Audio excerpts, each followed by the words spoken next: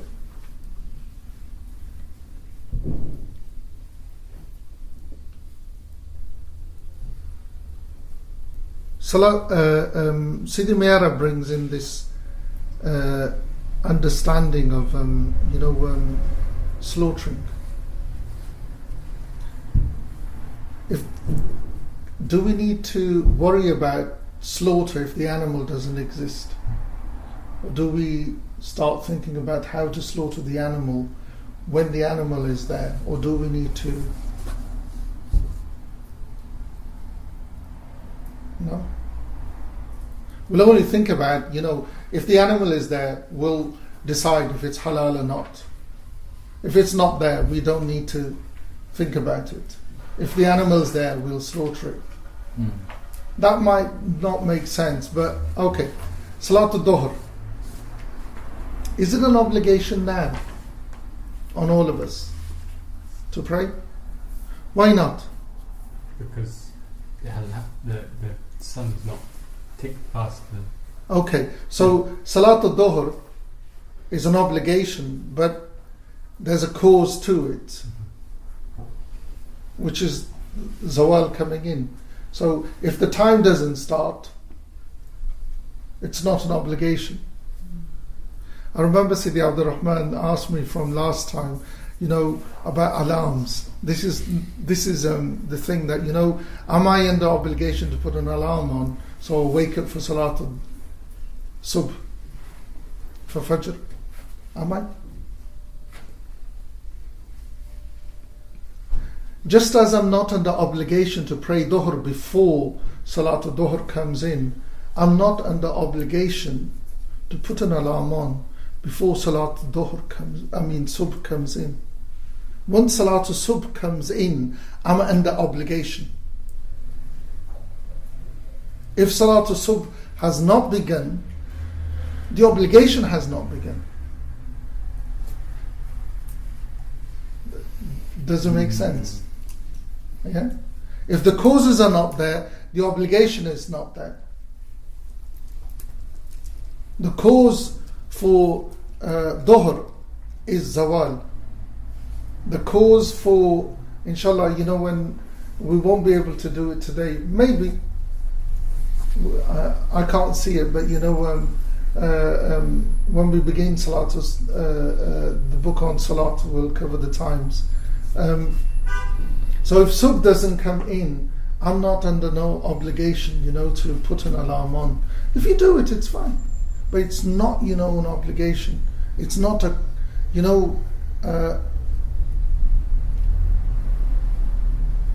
when you're asleep, are you under obligation to wake up to pray?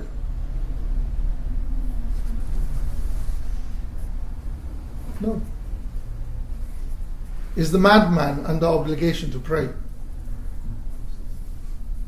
No. Until he gains his senses. Yeah? Until you wake up. Once you wake up, you're under obligation to pray. If you're asleep, you're not under obligation. Because you're not aware, basically. No, yeah, Mm-hmm. you're out of it.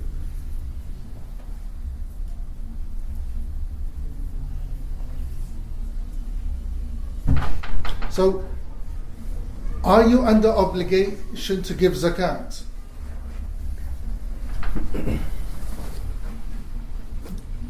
Yes, but it's conditional.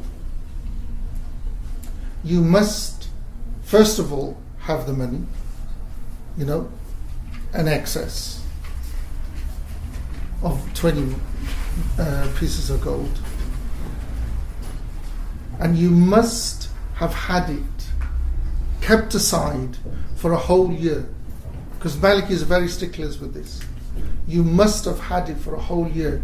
So if you've not had it for a whole year, you're not under obligation to give it. By the way, I'll touch upon it inshallah when we cover zakat, but you're under obligation to give it. Not the charity that you give it to, or to anyone else. The obligation is yours. You're under obligation.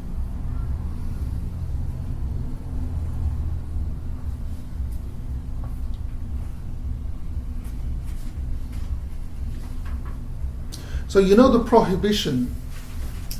A woman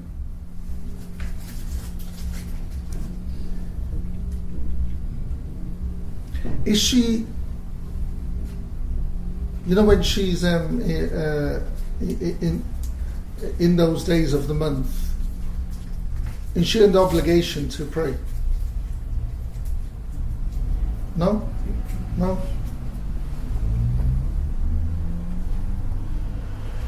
What if I said she is?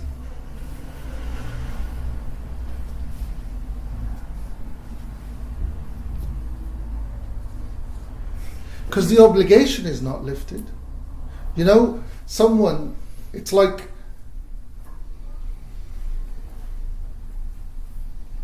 there's something that stops her from praying. Not that the obligation has been lifted. What's the condition? Again, because we're looking at causes, conditions, and then prohibitions. The condition for prayer is, we've already said time needs to come in. Once the time comes in, what do you need to do? Tahara, right? So, if she's at that period of month, can she purify? So, because the condition is not being met, she can't pray. That doesn't mean that the obligation has been lifted. Does it make sense? So, when we look at the ahkam, we always look at these things. We look at the cause, we look at the conditions, and we look at the prohibitions.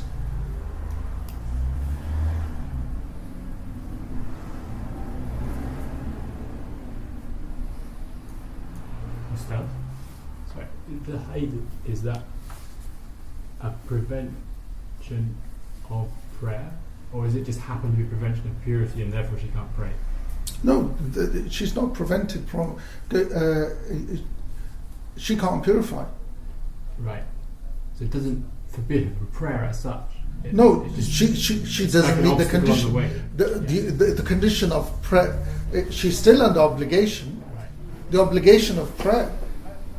Yeah, but she can't meet the conditions of prayer. It's like for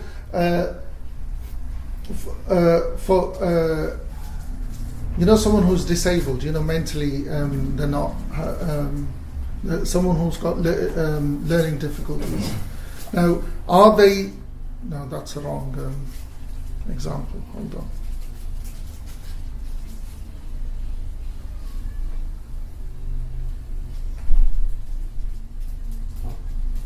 Someone who's drunk. It doesn't matter if it's drunk through haram sources or halal sources, because they're not aware of what they're doing, are they under obligation to pray? No. Why?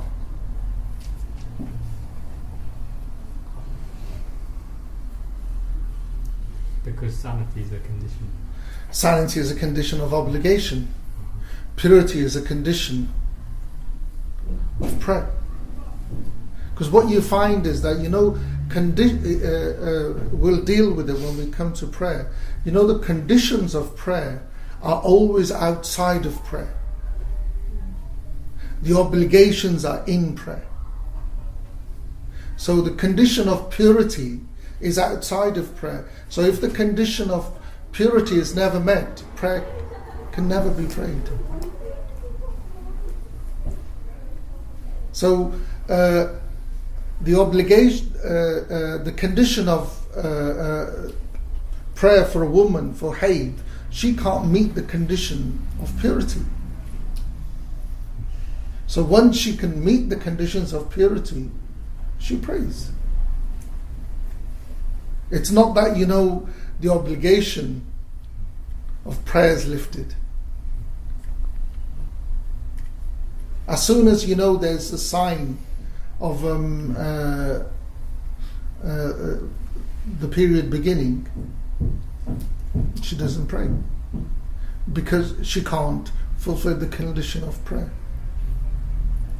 Just as I always disagree with them, and I've got a lot of slack from people that they say that you've got to put an alarm on before you go to sleep, so you get up for subh. So it's not an obligation.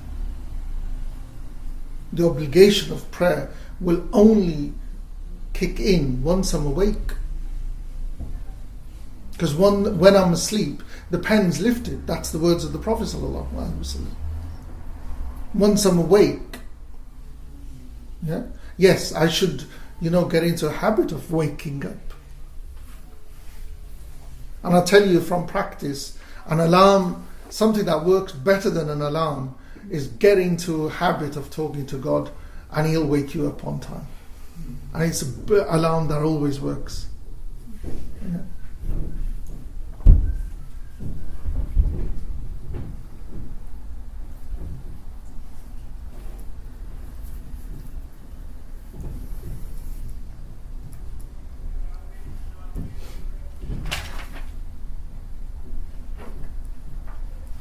So you find that certain actions are sought,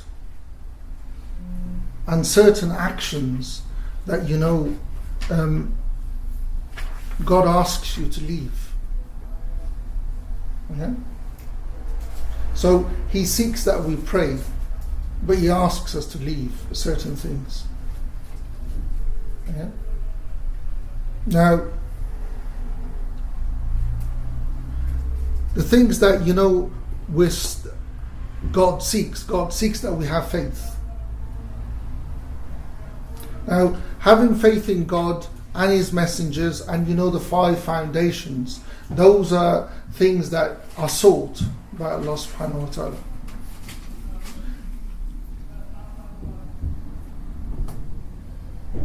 Now, the actions that God asks us to leave, drinking.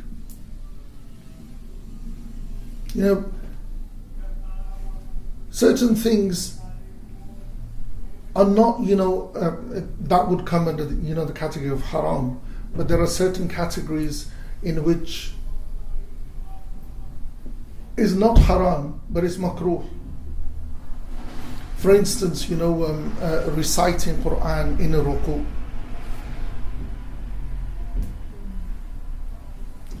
This always gets to people, why can't I recite in a ruku? It's just that, when Muslims, doesn't matter whichever hue, color, background you come from, we all esteem the word of God. Now, what do people, bowing, it's not done out of choice, is it? It's not done out of choice. It's when you're humbled. So you humble yourself in front of God, you go into ruku, which is bowing. And when you prostrate, you're being humbled even more. But in sajda is a different category. If you use, the ayats of the Quran in which there are du'as, supplications, those are fine because you're not reading them as Quran, you're using them as supplications. But in ruku, in Maliki fiqh, it's makruh to recite Quran. Because when we recite Quran, we recite it, because we esteem, the word of God. Inshallah.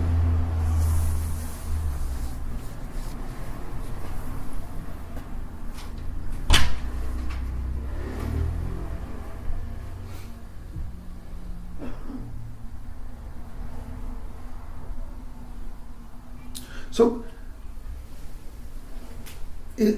before I move away from these, does it make sense that certain actions, there are causes for it, certain acts are conditional, and certain actions are prohibited, and those are all because Allah subhanahu wa ta'ala in the Quran, that's how He's commanded us or addressed us. Yeah? Are we okay with that? Okay.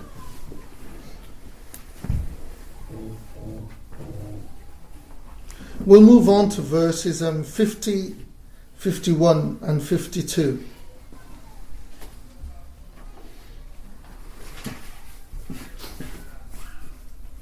These are dealing with fard, nadab, karaha and haram and mubah. We're all familiar with these. Okay. Rather than going through the verse, this is how I was taught. It's a very easy way of understanding. Fard.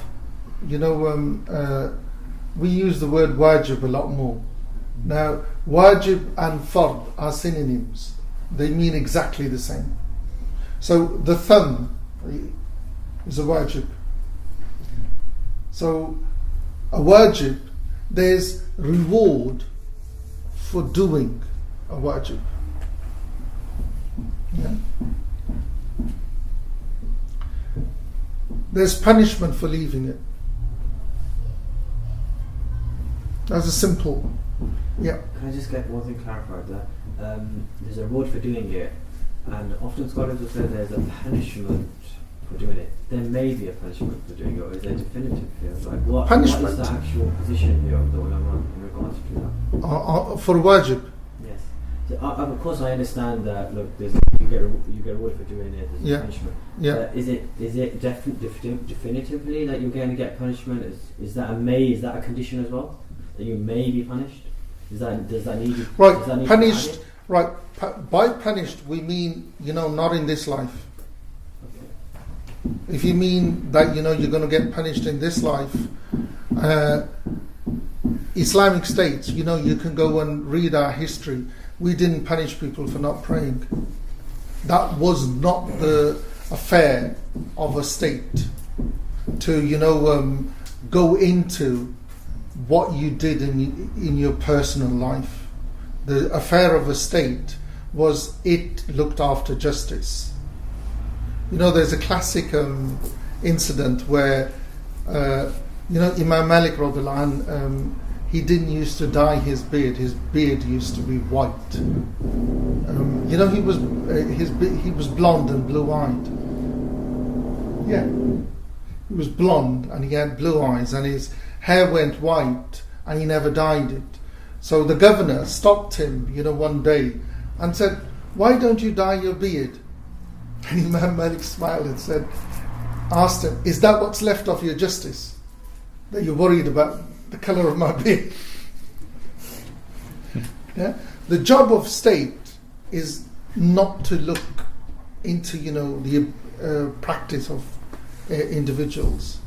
Now, it's the job of state to make sure that the signs of Islam are established. The adhan is there, the jami is there, that the jama'ats are established in the mosques. Now, if people deny the obligation, the obligation of a wajib, and they make a fuss about it, they make it public and make it well known, then it'll end up in front of a qadi if there's an Islamic state. But for instance, knowing it's an obligation to believe in God. Is the state going to punish me for not believing in God? If I don't say it, if I don't declare it? No. So a wajib, there's a reward, and we're talking about ibadat. We're not talking about, because this is daruriyat fi deen. We're dealing with the ibadat, there are obligations. So those ibadat, it's an obligation. You're under obligation. You're obliged by God to do those acts of worship. It's up to God if He will punish you. Is that what you wanted? That's what I wanted to. Okay. It's up to God. I can't say that you're going to get punished for it, because I don't have the knowledge. It's up to God, on that day, if He'll punish you or not punish you. Before we move away from this, there's this hadith called bataqa. Mahmoud, how do you translate bataqa? Bataqa is an ID. Yeah. I know now it's used as an ID, but classically it was just a slither of paper, because they use cards. An ID card is a bataqa, and your personal card is a bataqa. But the hadith al-bataqa is literally about a slither of paper. On that day, on the last day, the emissary of God sallallahu alaihi wasallam tells of a man who is in front of God, and every record of his is opened, and there's no good in it, not one. And the understanding of scales, that everything's weighed. So in the explanations they say that there's no space left to put a scroll of his records. Everything is open, and it's all against him, and there's nothing good in the other scale. And so the angels are ready to take him to the other place. And then this voice comes, wait, he's got one good, I've got something good of his. And this slither of a paper comes flying, and it ends up in the scale, and that small slither weighs out all the bad that he's done in his life. And on that piece of paper was the creed, the declaration of there's no God but God, which is an obligation. We're under obligation once in our life, with the intent to say that I'm fulfilling the obligation to say La ilaha illallah Muhammadur Rasulullah. So no, if people say yes, we have the text that you're going to get punished, but on that day it's up to God. Yeah. So clear cut obligation. You're wajib, fard. We're under obligation to believe, do. You'll get rewarded for doing it. You'll get punished for leaving it. The next is this word nadab. The author uses the word nadab, which is another word for mandub. and is another word for mustahab. You familiar with this word? Okay. Means recommended. There's a reward for doing those actions. There's no punishment for leaving them. Makruh or karaha,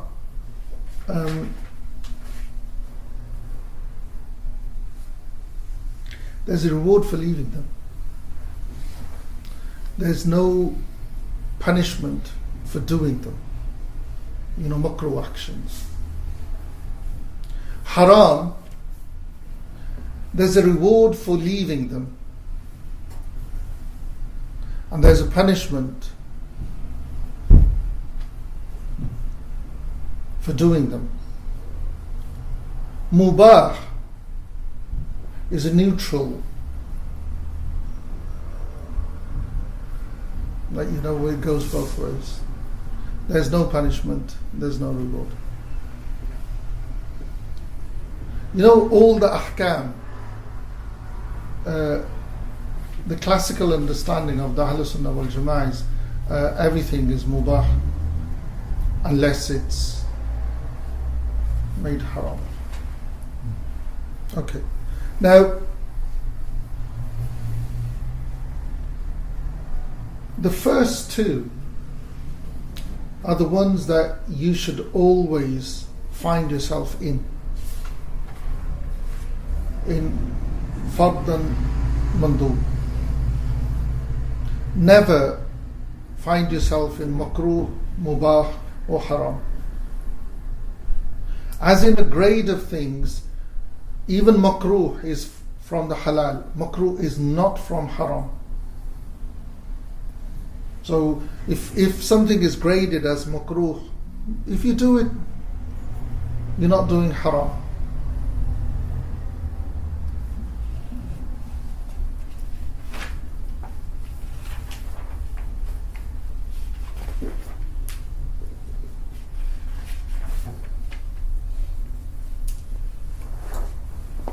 So wajib or fard would be, iman in God, His Messenger, and the five foundations of Islam. Those would be the wajibat.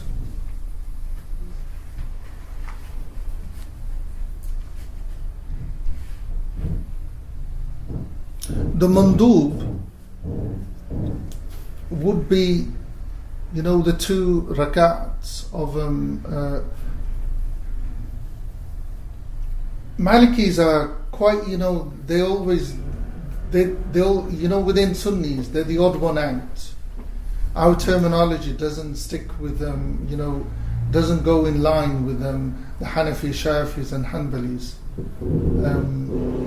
The 2 rakats before Salatul Subh, the morning prayer, everyone else calls the obligatory 2 rakats Fajr.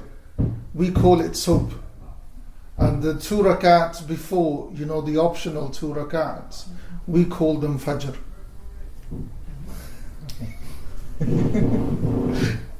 Yeah? So those 2 rakats are mandub. They actually have when we get to the section of prayer, we'll talk more about it, because it has a special category of itself. Sheikh, can I just get one thing clarified? Yeah. That's in regards to those 2, you call subh. Yeah. And it's not fajr. Is that the only case? What about the other? I know you're going to go into the other prayers. Yeah. But just generally, is that something which pops up again? Like, is that the case with the asr, let's just say? No, the names of the five. That just happens. The names of the prayers, the obligatory prayers, no one can change them. Okay, so why is it called subh? Subh is Salatul Subh is Subh. Yeah, I know it's like it's Subh. But why is it that different? Are you saying why? No, because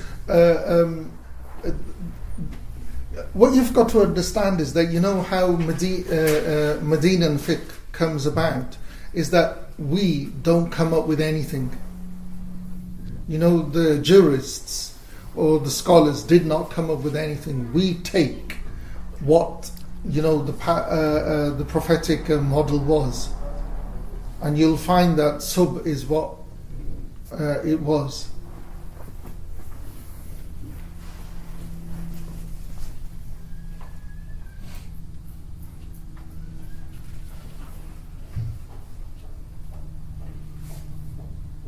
We've already covered that, makruh, like, the 2 rak'ahs. Reciting in ruku. Also with the Malikiyya, the Bismillah ar-Rahman ar-Rahim in Fard prayer, the Ta'awudh, or the dua before the Qiraat, folding your hands in the Fard prayer, they're all makruh for us. The haram, like drinking and so on and so forth.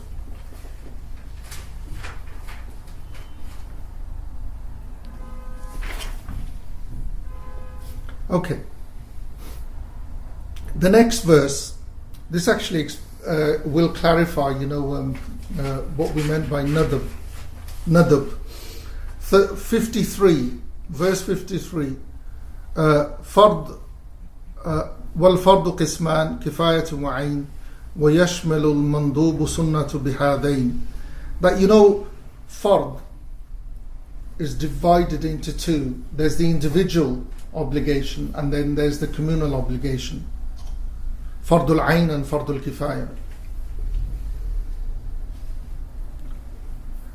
Fardul Ain would be, the belief in God, knowing, the personal obligatory knowledge, the 5 prayers and so on and so forth.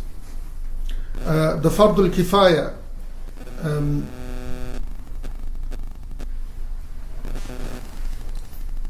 usually, what Sidi Mayar has brought forward, the Salatul Janazah, everything else that's associated with it. For instance, politics is Fardul Kifaya. Knowing, making sure that we have scholarship within the deen, that is Fardul Kifaya. Becoming a doctor is Fardul Kifaya. Yeah. Those are not, Fardul Ain.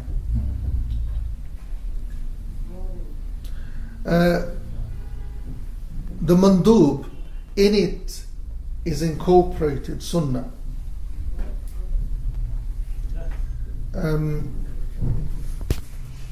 We don't have,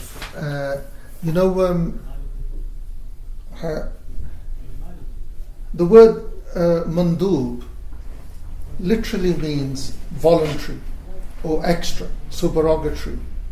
So every act of worship that is not an obligation is a supererogatory act of worship. Yeah. Now, in Arabic there are so many words for supererogatory actions. There's tatawwa, there's mandub, there's mustahab, yeah, there's sunnah. Then the sunnah gets divided into muakkada or ghayr muakkada. But all of them come under the umbrella of supererogatory. They're extra. So the madhab doesn't have of course Sunnah has a category, but it comes under the category of extra. Does that make sense? No? So we're saying that that this mandub category, yes, gets subdivided. Yes, gets subdivided. Right. So mandub literally means recommended. So in the recommended acts of worship, there's sunnah. Yeah. Then the sunnah gets divided into ayn and kifaya. Yeah. There's sunnah which is an individual should do. There's sunnah that which are communal things.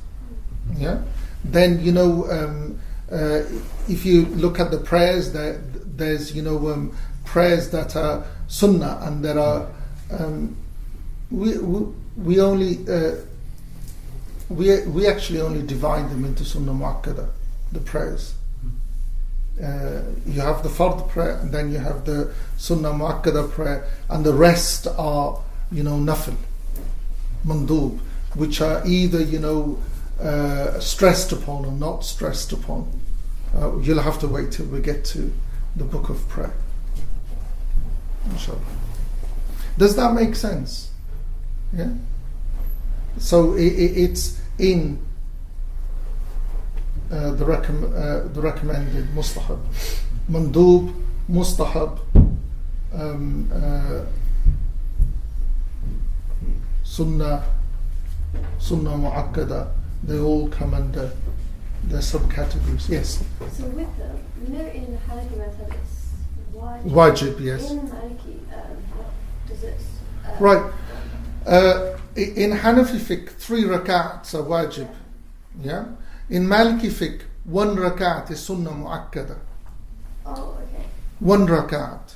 So out of 24, within 24 hours, apart from the wajib salats, which are 5, you only have 1 rak'at, which is sunnah mu'akkada. Yeah. But we never pray it on its own as 1 rak'at. There's always 2 rak'ats before, which are called shaf, even. Yeah, inshallah. Are we okay with them? Yeah. Are there any questions on this? Because we're done with this. As I said, it's a very small introduction to usul. Usul is literally a sea. Inshallah, maybe in the future we could do some. We only have 14 points of usul, but you need quite a lot more time than this. Are we okay with this? Yeah? Okay. We move on to, the book of Tahara.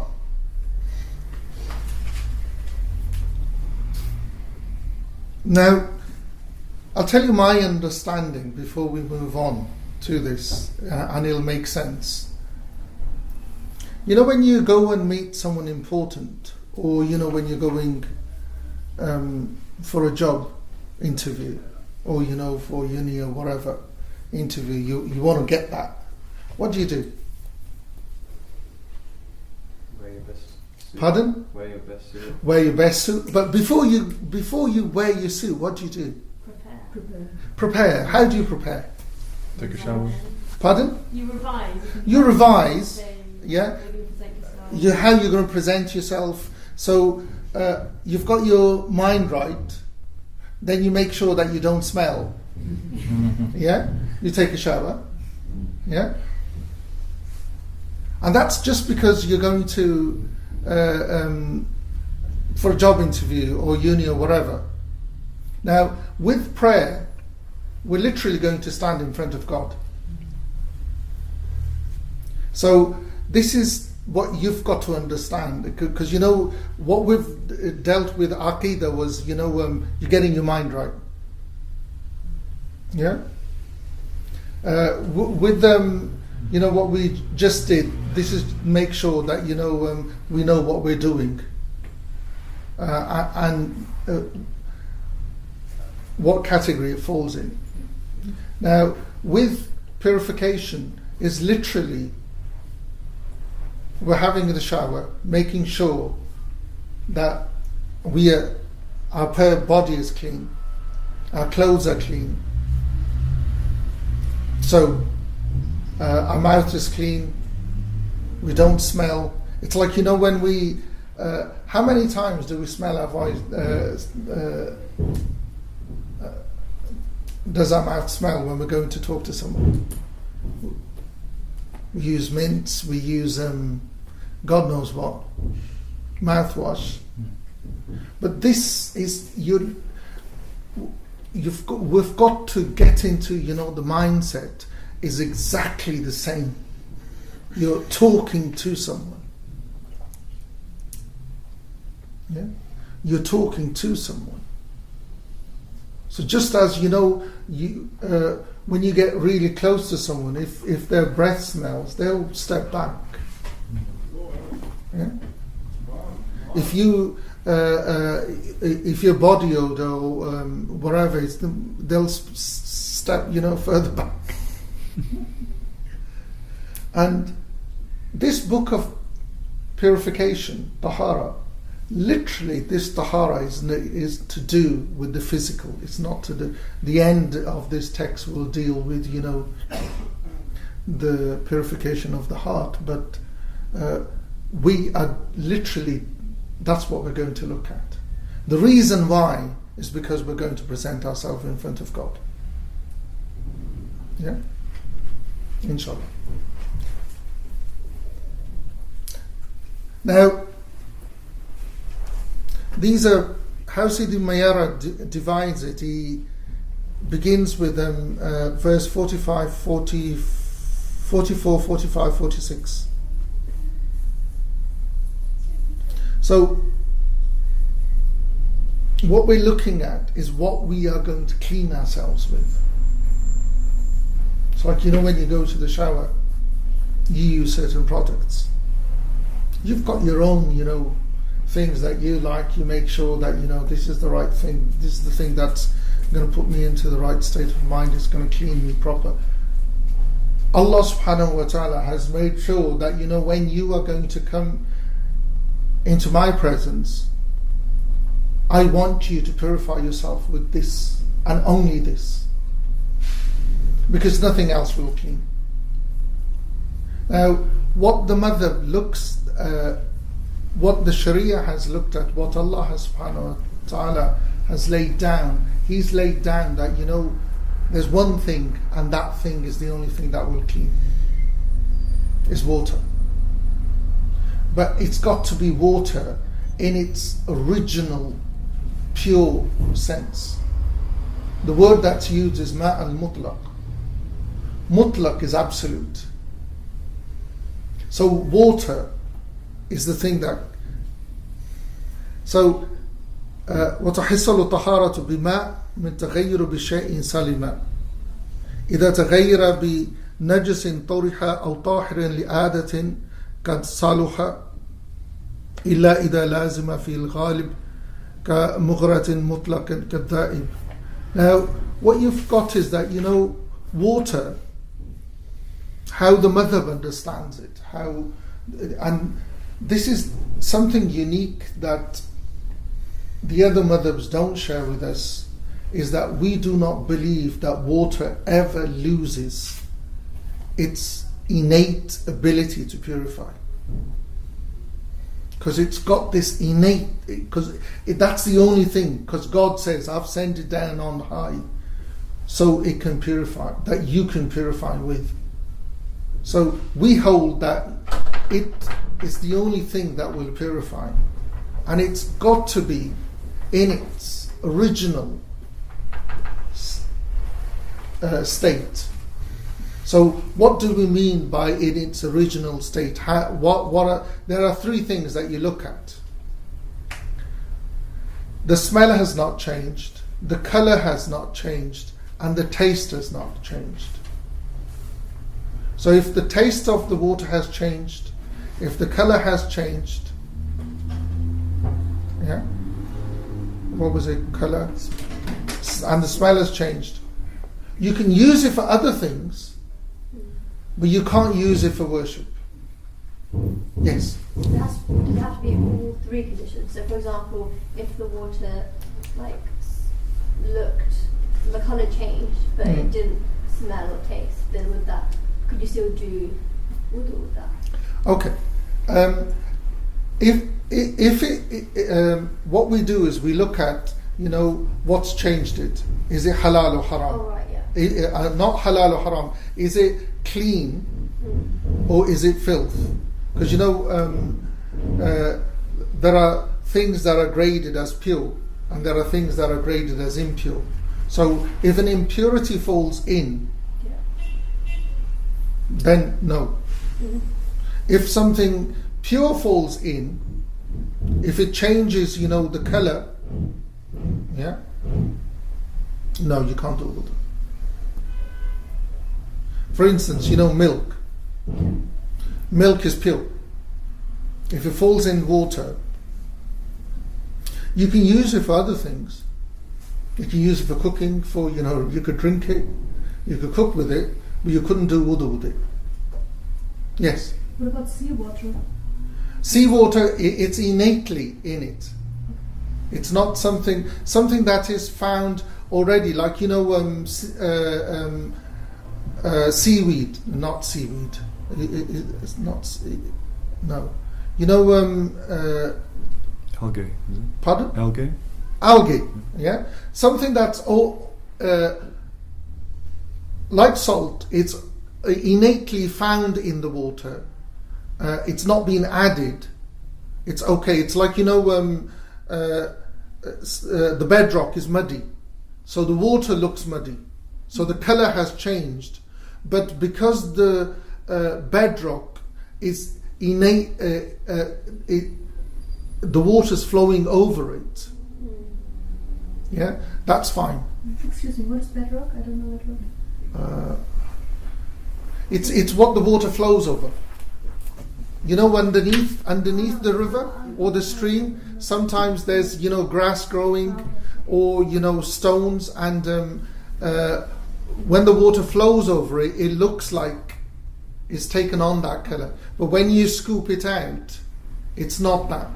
But for instance, if we've got water, milk falls in, which is pure, we can't use wudu, use it for wudu. If vinegar falls in, which is pure, yeah, it'll change the taste. Milk will change the color. Vinegar will change the taste. They can't be both are pure, but you can't do wudu with it. But yes. Do you have a condition in regard to the amount? We don't, because we hold that water has this innate thing. So how wide is the affected area then? So like, say it fell in a massive lake, where? No, the lake is totally different. So the whole lake? No, we're not talking about the lake. We're talking about with the lake. If the water is flowing, it doesn't affect it. What about a bucket? So like in one bucket. drop of urine in a bucket? In a bucket, no. No, okay. It's filth. Okay. Yeah. Drop of in a lake doesn't affect it. Okay. If the water is flowing, yeah, ma al jari doesn't affect it. Yes. Sorry. Okay. May I ask quickly about three things that come up a lot? Yeah. So we've got fluoride in the water. Yes. Is that okay? Can you taste it? If you gave me the two together, I would be able to taste it. Yeah. Can you? But it doesn't. It's very difficult. Right. Okay. It hasn't overwhelmed it. Fine. The same with if you've got a water softener, it swaps the calcium for salt, and there you can just about taste it. So that would be no. No. Our tap water. Yeah. I don't know about London water, but Birmingham water is okay. But tap water in this country is fine. Sheikh Kaif Al Mubarak, he's Dr. a Saudi Maliki Sheikh, he gave a fatwa that even recycled water, because it's recycled, it returns to its original state, because we hold that it has this innate God's put this quality that it's pure.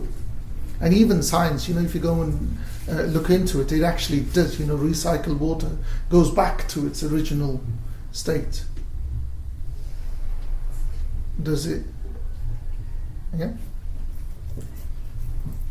But if rule of thumb, if one of the three has changed, Yeah, it can, as long as you know what's fallen into it is pure, it can be used for, washing or cooking or drinking. It can't be used for worship. For worship, it has to be pure. So, because you mentioned, so the color has to change. Color, taste, and the smell. But let's say you have a large bucket of water, yeah, and one tiny drop of vinegar drops in. You wouldn't be able to recognize the taste, the smell, or. That's why we're saying that you need to. So if you can't taste it, then it's still fine. It's fine. Even if it's filth. Oh, filth, no. It's a different story. Okay. Filth, no. Okay. Filth, no. Okay. Yeah. Because keep in mind that what you're doing, it's an act of worship. Purification is an act of worship, and you're purifying to go in front of God. So what you do is you use the purest form that we have. So water in its purest form.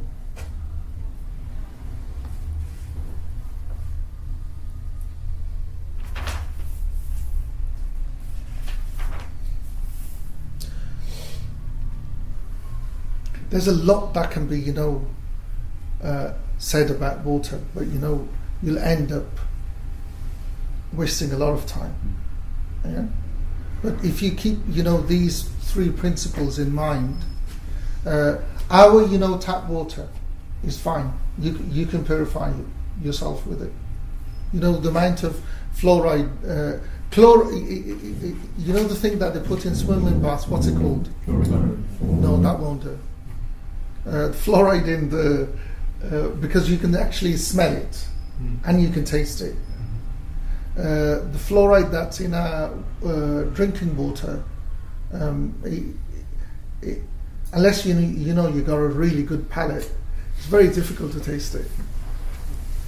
So the tap water for purification purposes is fine. Now go on. It's better you ask now than. If you just come and wash your hands with soap, yes, you do your wudu. Yes, you can taste soap. Yeah, wash your hands. Wash. Make sure that the soap's completely off. Because a note on soap, and any products that are used that are soap based or used for personal cleansing. You must remove any traces of those from you, because soap carries filth. It's not innately pure. Yeah. So inshallah, we'll cover it when we get to ghusl. That whenever you use it, you wash it off. Yeah. Okay. Any other questions on water? Yeah. Tap water is fine.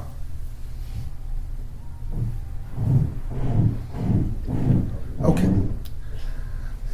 How the rest of the text is arranged is first we'll deal with the fara'id, the obligatory actions of wudu, then the sunan, then the recommended, and then we'll bring them all together. Then ghusl, of course, we're not going to do it. But I'll give you a demonstration if you want of wudu. And of tayammum, inshallah. Okay. The fara'id of wudu. These are verses 57 to 61. Now, I'm not going to go translate it, I'm just going to go through the commentary of it. Yeah? So what we've got is, with us, with the Malikiyah, we have 7 obligatory actions for wudu. Now, these are not in order that you will be, doing wudu. These are in order of the poem. Yeah. So the first is dulk.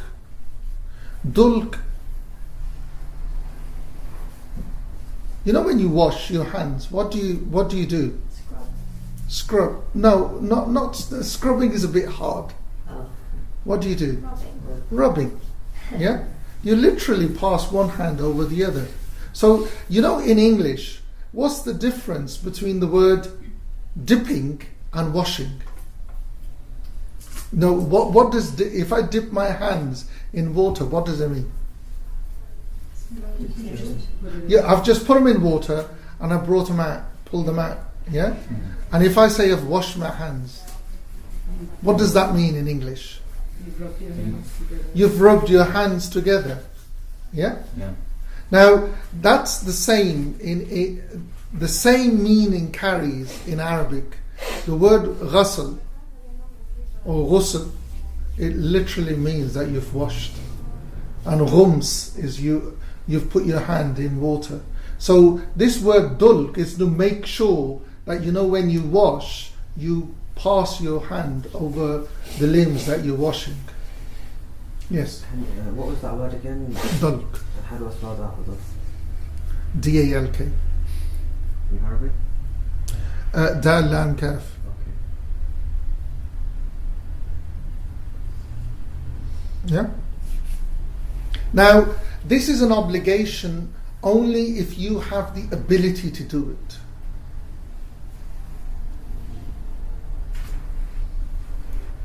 So if you rely on someone else, you know, to help you to do wudu,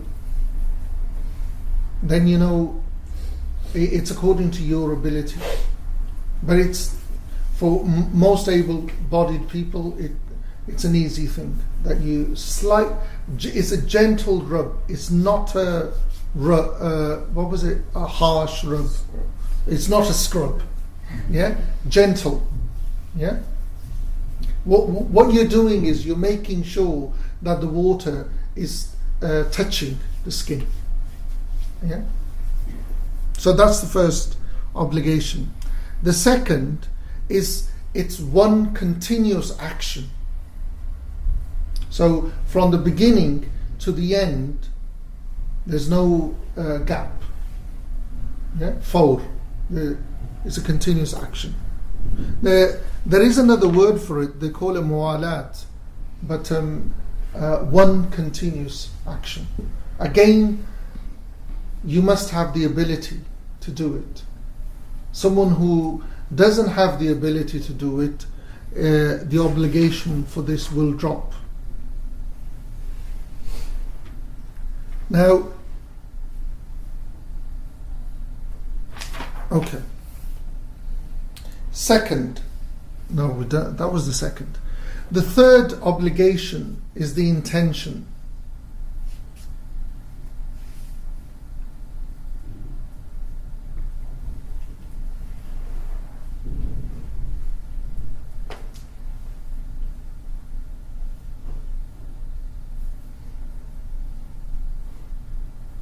Now, intention, you never make the intention specific.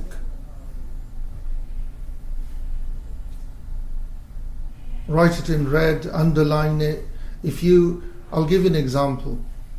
If I made the intention to make wudu for Salatul Dhuhr, yeah? So, my intention was to pray Salatul Dhuhr with it. Once I say Assalamu alaikum, my wudu is null and void. I know there are, you know, scholars who debate this, that it's not something that breaks wudu, but the Prophet ﷺ said that actions are by intentions. So if your intent is specific. So your intention should be to pray? No, yeah, your intention should be as general. So the intention is always Rafa al-Hadith, or just to fulfill the obligation of wudu. That will suffice, because as long as your wudu doesn't break, you've got wudu. If you make it to do a specific action, then once that action is done, because that's what your intention was. So if you make the intention that I'm fulfilling the obligation of wudu, or to remove minor impurity, or the Arabic is Rafa al-Hadith, that will, as long as you know your wudu doesn't break, you're in the state of purification. It's not articulated. The intention is not said aloud. The place of intention is the heart.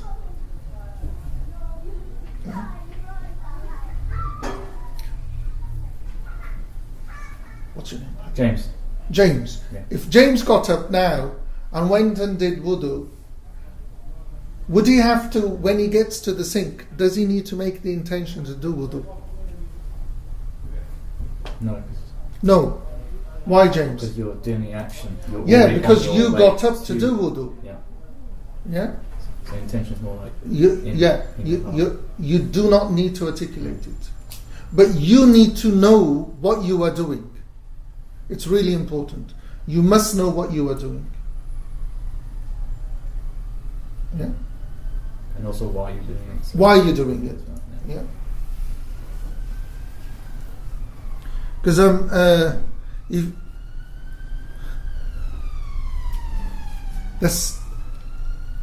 there's a very famous work. It's called Qutul Qulub. Food for the hearts. It's too thick volume. This thing, just in Arabic. It was written just to get the intention right. Yeah, but the thing is, don't waste too much time.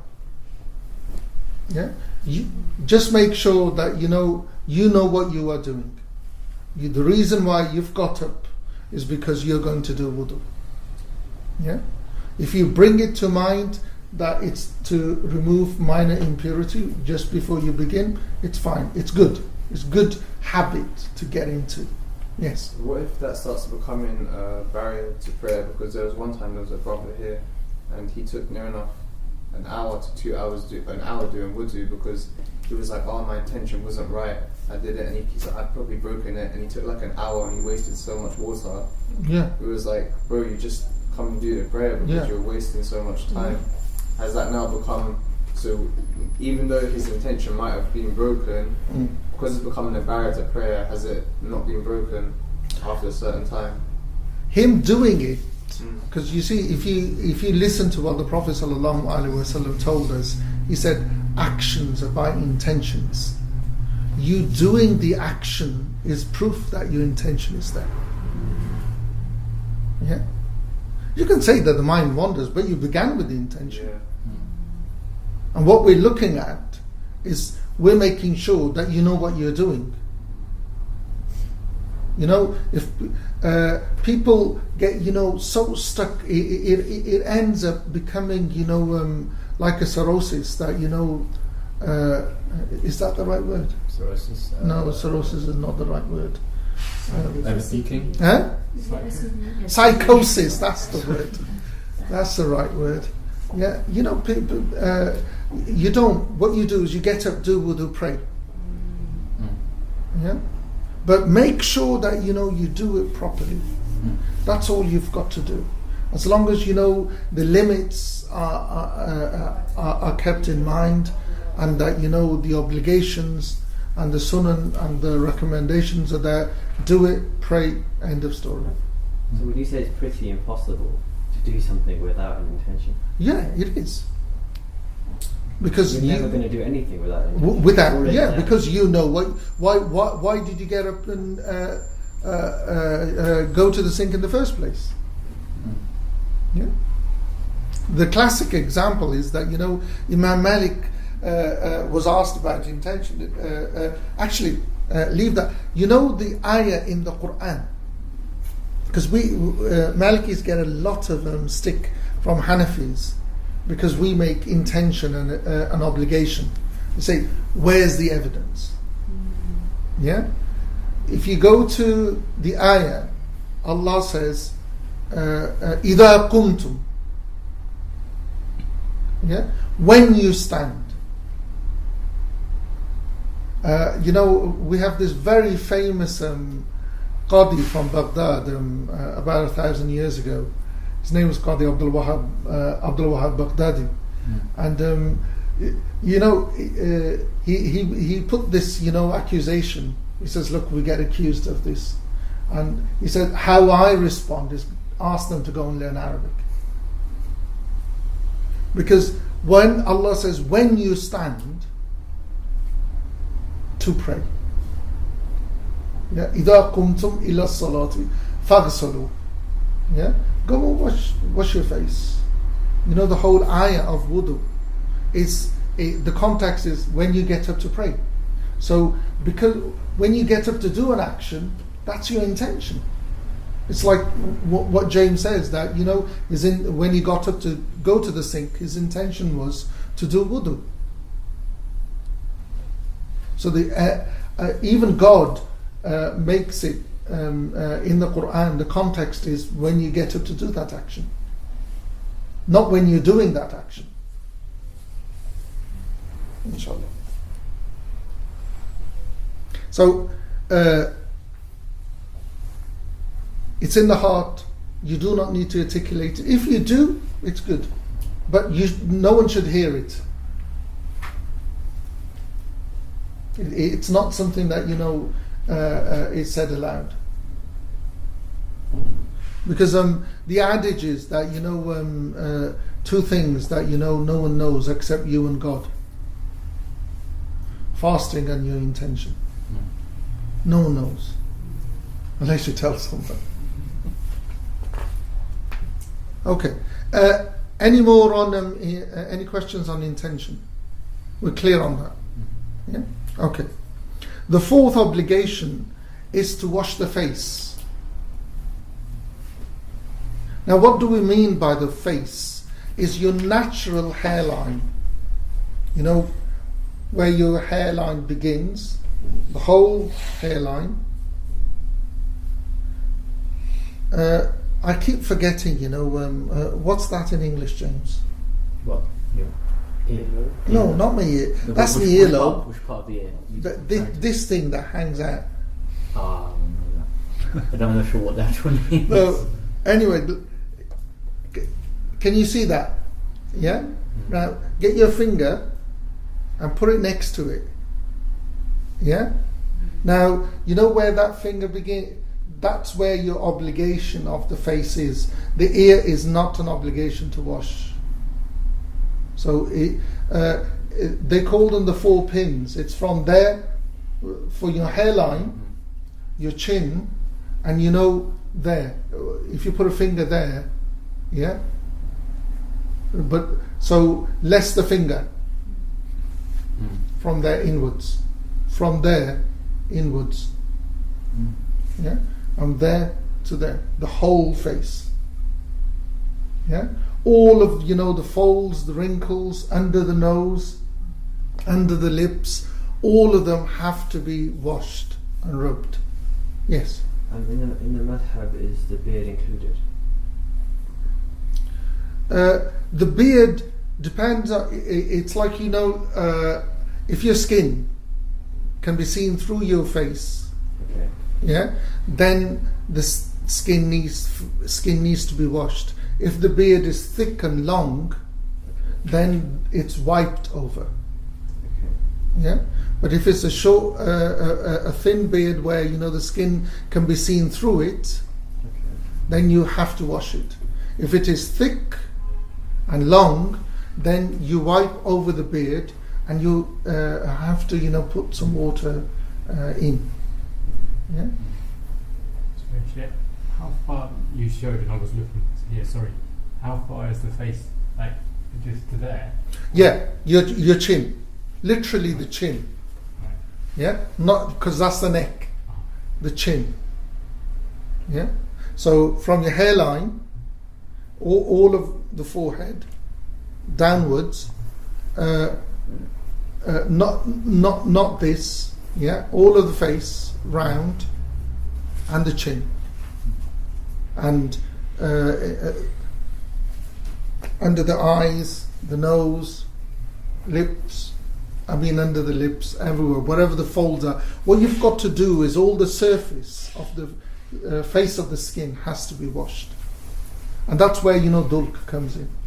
Would Yes. you say it's makruh to wash your ears then? Pardon? Would it be makruh to wash your ears? Shall I give you qadiyat? It'd be kufr. Because you're saying you know more than the Prophet sallallahu alaihi wasallam. You can't wash your ears. You wipe your ears. No, that's what I meant. Yeah, I was going to ask about Sorry. that. I was told it was recommended to like wipe over ears with fresh water. No, it's sunnah. Yeah. It's not an obligation to wash. We'll cover it. Yeah. The limit of the face, hairline, chin, everything in between, between the ears. Yeah. You wash it. Are we okay with the face?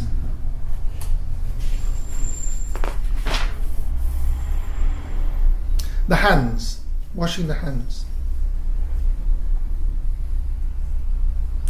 Now, from the tip of your finger, including the elbow, not beyond the elbow. Don't go, 4 fingers above. Not the Hanafi thing, no. Again, Qadi Iyad's opinion I've already given you. So, sorry, stop. Just before that, so that opinion to go above, that comes from Abu Hurairah, doesn't it? That saying. So where does that come from? Like, because I know they say that the Hanafis take it. Yeah. We don't.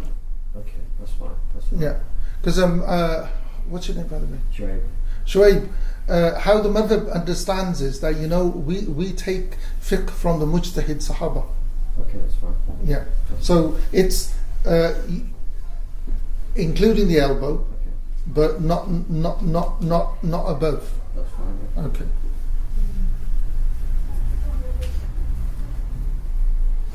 And what you do is you make sure that you know all the skin. That's where the dulk is included.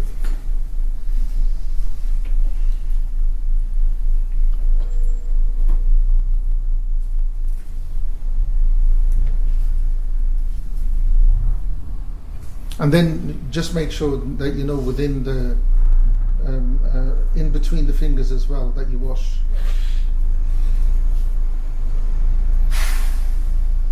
Number 6 is wiping the whole of the head. Not some hair, because the opinions within Islam, we have a lock of hair, a quarter of the head. The Shia they just go like that, but what God says, wamsahu ru'usakum. Mahmoud, what does ra's mean? The whole thing. The ra's means head. Ra's means head, and when God says head, it means head. This is where when we were talking about the usul, that how God has laid down the ayat in the Quran. It's when God says a limb, it means a limb. We can't bring in an ahad, a singular narration to limit, make the ayat conditional.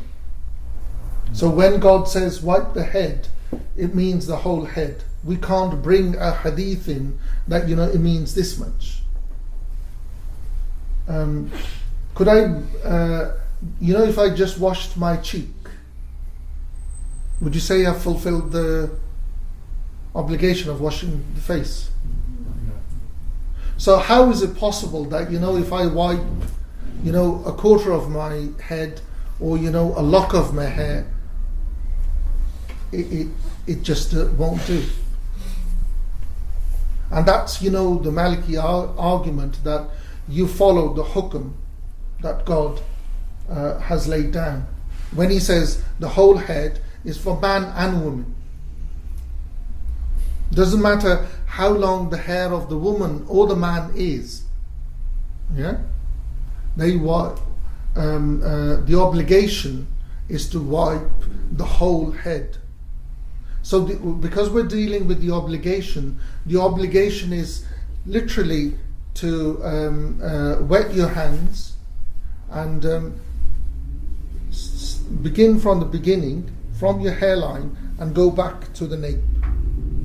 That obligation is done. Excuse me, sorry. Yes. When you have hijab, so if you're wearing hijab, Yes. and you started your work day, so you need to take wudu for the hair, and it's different. How do you then fulfill that obligation of wiping your whole head? Wiping your whole head depends on where you're doing wudu. Do you mean like outside? Yeah, like when you're traveling. Like if you have no privacy when you're doing. If you have no privacy, like it's like, say for example at work when you know. Yeah. Okay. There must be some privacy. Isn't there none at all? Yeah, I suppose yes. No, because the thing is that we don't have this thing, because there are a certain category of people that you can take your hijab off. Yeah. So if it's only the context, the country that we live in, it becomes difficult to follow, the well-known opinions. So a Muslim woman is not supposed to take off a hijab in front of, non-Muslim women. She's not supposed to. Yeah. In front of Muslim women, it's not a problem. Yeah. But because you've got to fulfill an obligation, then in front of women it wouldn't be a problem. In front of men it would be a problem. Then what you do is you look at your timetable. I mean, what time does the time for prayer finish? Can I fit it in when I get home, or where I can go and get privacy? You look at that way. What you do is you always try to fit in the well-known opinion before you go to a rare opinion. Does that make sense?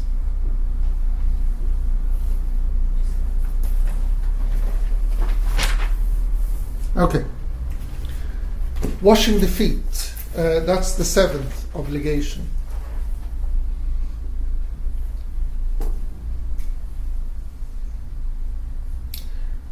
From the ankles to the toes. All of the whole of the feet.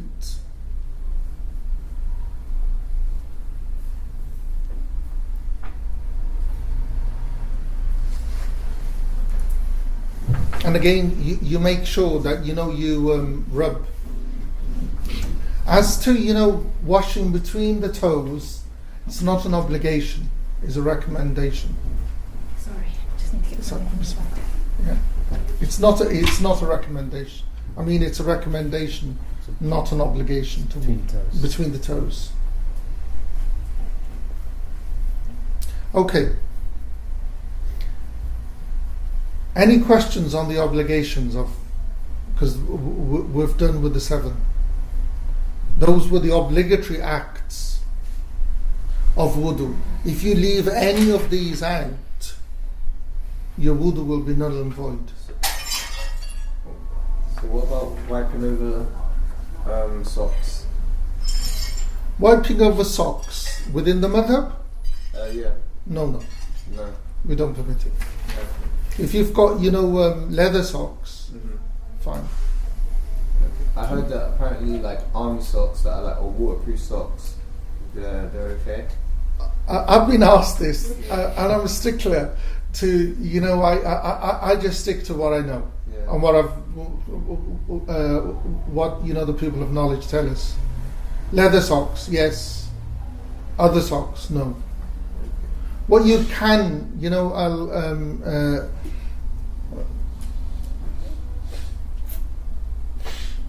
there is opinion from other madhabs that you could take. Yeah, if you're between up the creek without a paddle, yeah, there is rukhsa. You can do talfiq. You can take an opinion, but again, you need to know what you're doing. Yeah? And what you find is that, why are you wiping over socks anyway? If there's a reason, yeah? No, seriously, if there's a reason, you've got athlete's foot, so on and so forth, yeah? Then, if there's a reason, then do tayammum. Because if there's a medical issue, you can use which is a valid reason. Okay. Hmm? Sheikh, Yes. about the continuing. If you call me CDI, it's better. Same. I was told long time ago, never become a sheikh. Become a student of knowledge, and you will die a martyr. Yeah. If I may. Yes. The continuous thing, I've heard you have to, it's like rule of thumb, as long as it takes a limb to dry. Yes. Say you're in a situation like the sister has. Yes. And you could do most of your wudu here. Yes. But you're going to be 10 minutes before you can do your feet or your head or whatever. 10 minutes is too long. Okay. So 10 minutes is too long. Continuous intent. Yeah. 10 minutes is too long. In 10 minutes, you will have to begin again. Okay, thank you. Yeah. And I just wonder if it's worth pointing out that unlike some of that, the order I think is not required. So you could do most of your wudu here and then do your head at another time if you are not. What you could do, what you can do is look. You would look at if it's this sister or any other sister. The madhab is not known for giving carte blanche opinions. The opinions are always specific to that person. Yeah. So if you found a situation where a sister would lose the prayer, yeah, I wouldn't give this opinion, but I would send it to someone who will give the opinion. Yeah. You could do tayammum. Do you understand? Because the thing is a valid form of purification, yeah, but it's a complete form. Do you understand what I'm saying? Now, when you're doing water purification, but you're not doing it complete, and then you're doing it, and then there's a big doubt. But if you use tayammum, it's complete. It will be the same with wiping over socks. Because the rule that the Prophet ﷺ gave us was da'ma yuribuka ila ma la yuribuk. That where there's doubt, leave, go where there's no doubt. Yeah? Tayammum would give you, a full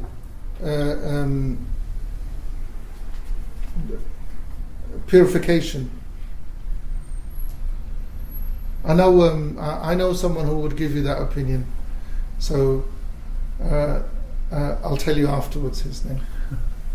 Yes. So what would happen if you left out like an obligation by accident, like you forgot to wash your feet? By accident, at the end of this section, he does cover it. You go back to it, as long as it's not 10 minutes. As long as you're still there. As long as you're still there doing it and you remember, you go back. As long as you've not prayed anything with it, whatever you've prayed will be null and void. Yeah? Okay. Yes. Okay. We're done with the fard. Yeah? We move on to the sunan, actions of wudu. Again, these are 7.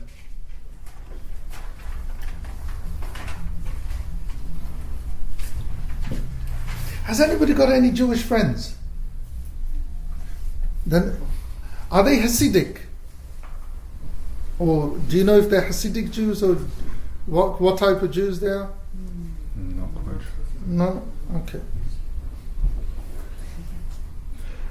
No, because Hasidic Jews, because the first sunan is washing your hands of wudu. Yeah? That's the first sunan. You wash your hands before you put them in water, before you begin wudu.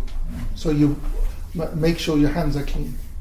With Imam Malik, he doesn't care if they're clean already. He says wash them. Yeah. So you wash your hands and then begin. Yeah.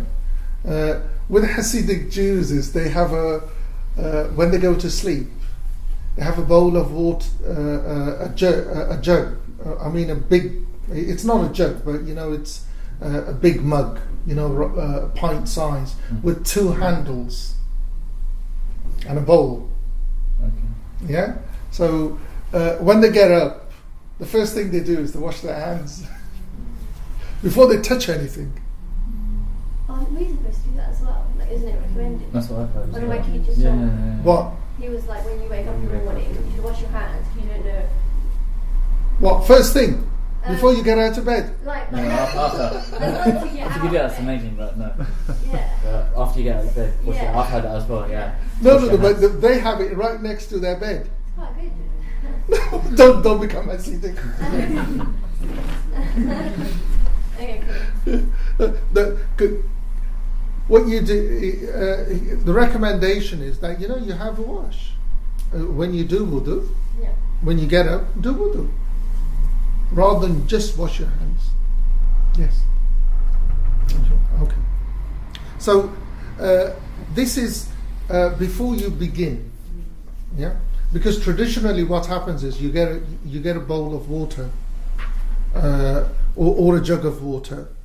If it's a jug, anyway, we'll leave that till we get to the recommendations. Traditionally, you would have a bowl of water, and you would spill some water onto your hands, and you would wash them. Yeah. So you would make sure that your hands were clean before you put your hands in the water, and it's a sunnah. And again, it's up to the wrists, not including the wrists.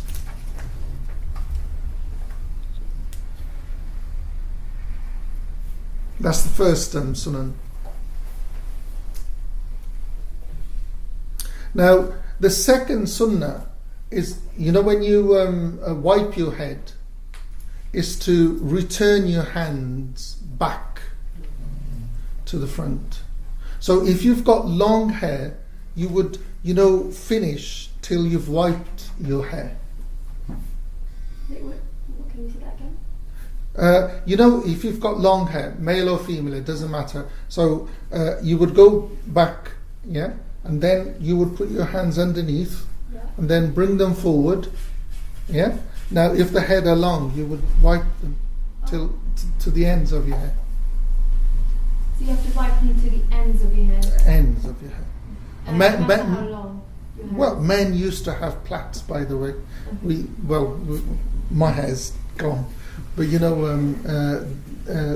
at the time, the Prophet ﷺ used to have 4 plaits. He used to plait his hair.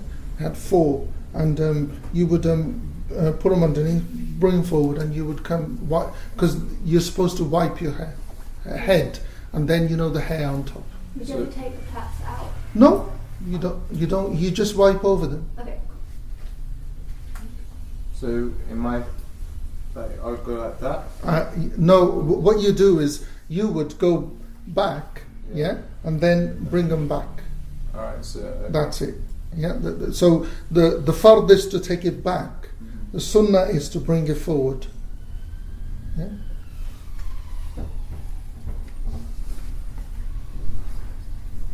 The third sunnah is to wipe inside and outside of your ears.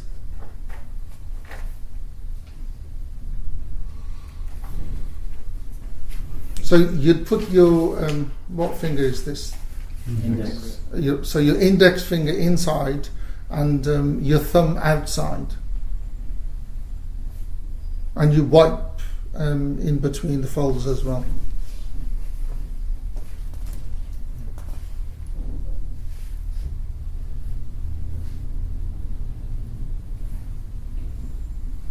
The fourth sunan is to do mudmud, is literally to put water in your mouth and swirl it.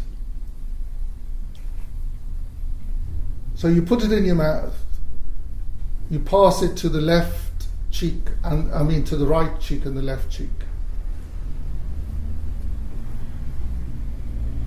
Does not mean that you gargle.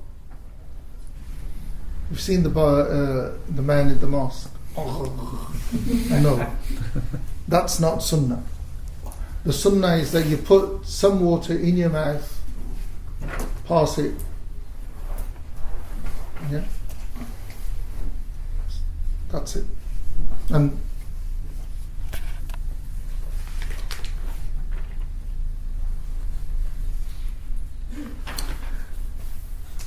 the 5th and 6th sunan is to sniff water. So you put some water in your hand and you sniff it. Why is this 2? Huh? Why is it 5 and 6? Because it's one continuous action. Shall we say 5 is sniffing? Yeah? Number 5 is sniffing. 6th is blowing it out. Is that easier? Okay. Yeah? So you sniff it and then you hold your hand and it's not, it's not a big blow. It's just small. You blow it out. So sniffing water, 5. Blowing it out, 6. Now the 7th is that the sunan are in line with the fara'id. Does that make sense? Yeah. It's like, you would begin with washing your hands, which is sunnah. You'd do mudmud, you'd swirl some water, which is sunnah.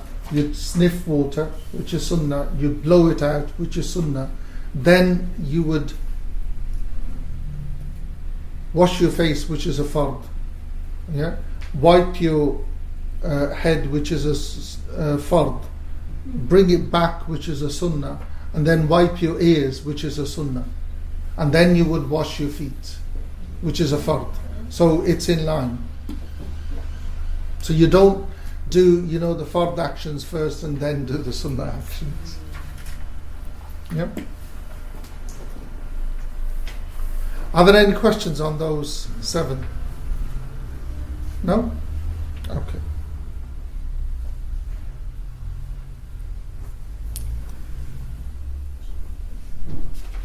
We move on to the recommended actions. Keep in mind that when we earlier on this morning we said that the recommended, what we say recommended might be sunnah or sunnah mu'akkada with others, but with us they're recommended. Yeah.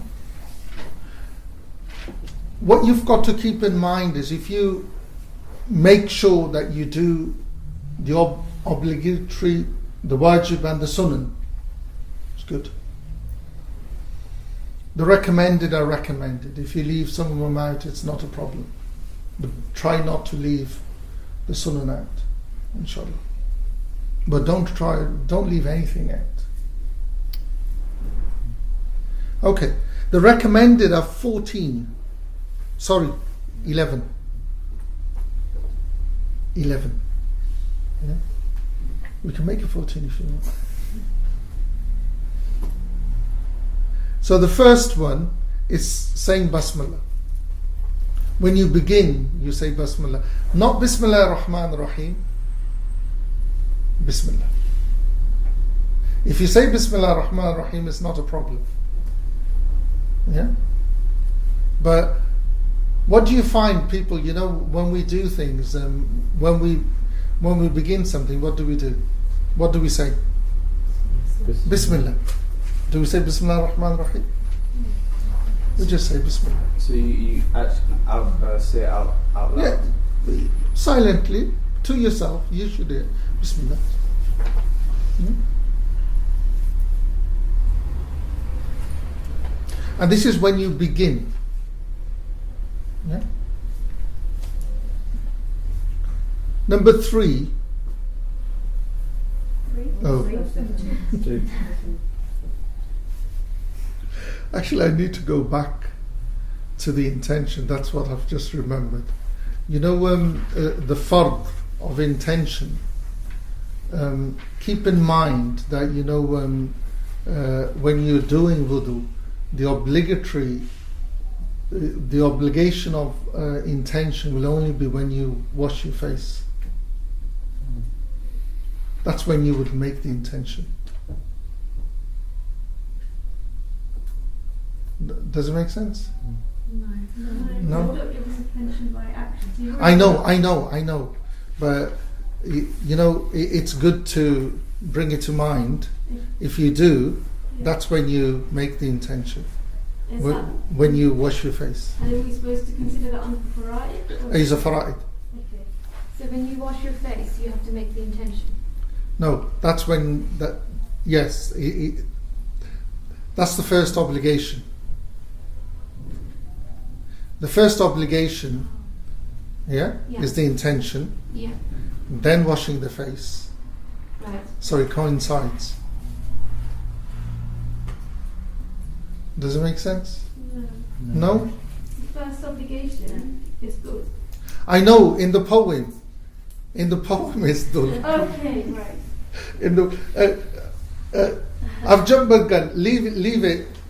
You will have to make a mental note. Yeah. When we finish, I'll show you how. When we make wudu, I'll tell you what. It actually coincides. In practice, it coincides. Okay. In practice, it coincides when you wash your face. Okay. Yeah. Second, you know, where you're doing wudu should be clean. Should be a clean place. This is, you know, why it's a recommendation. You know, in work, college, whatever situation we're in, you know, sometimes it's not a clean place. Yeah. So it's a recommendation.